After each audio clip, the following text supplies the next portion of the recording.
अपघातांचा सापळा बनलेल्या मुंबई पुणे एक्सप्रेस वेवर ब्रायफेन रोप लावण्याची मागणीची जोर धरू लागलेली आहे। ती मागणी नेमकी काय आहे, एकंदरीतच नागरिकांचं काय म्हणणं याबद्दल अधिक सांगतोय आमचा प्रतिनिधी मंदार गोंचारी। तुम्ही अनेक वेळा या एक्सप्रेसवेचा सर्वे केला, वेगवेगळ्या प्रकारे याचा अभ्यास केला, तर हे जे ब्रायफेन रोप आहेत ते किती ठिकाणी तुम्हाला आढळले, किती अंतरांमध्ये आढळले? आता टोटल जो आहे तो टप्प्याटप्प्यांमध्ये 24 किलोमीटरचा पॅच लागलेला आहे। पहिला जो रोप लागला तो 2.5 किलोमीटरचा लागला आणि बेसिकली याला IRCने अक्रेडिटेशन दिलेलं आहे, इंडियन रोड काँग्रेसने। ब्रायफेन रोपची स्ट्रेंथ साधारणतः अशी असते, 3 लेअर असतील किंवा 4 लेअर असतील, तर त्याची साधारणतः 8050 किलोग्रामचे व्हेकल 15 ते 20 डिग्रीमध्ये साधारणतः 80 ते 90च्या स्पीडमध्ये जरी त्याला आपटलं तरी व्हेकल पलीकडे पास होत नाही।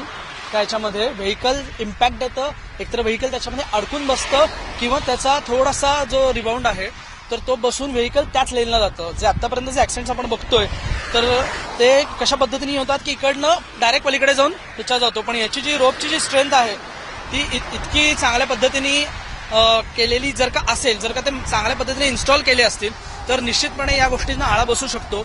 हे 24 किलोमीटरच्या पॅचमध्ये लावल्यानंतर काही असे ऍक्सिडेंट झालेले आहेत की जे ब्रायफेन रोपमुळे गाड्यांचं किरकोळ नुकसान झालंय, पण आतला माणूस दगावलेला नाही।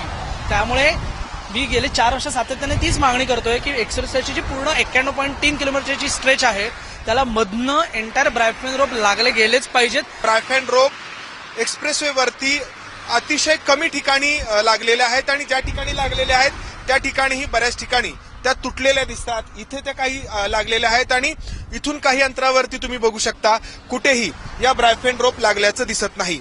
एक्सप्रेसवेवरती जाणाऱ्या वाहनांकडून किती मोठ्या प्रमाणात टोल गोळा केला जातो हे आपण सर्वच जाणतो, परंतु अशा प्रकारे ज्या अतिशय महत्वाच्या या ठिकाणी यंत्रणा आहेत त्या इथं लागलेल्या नाहीयेत।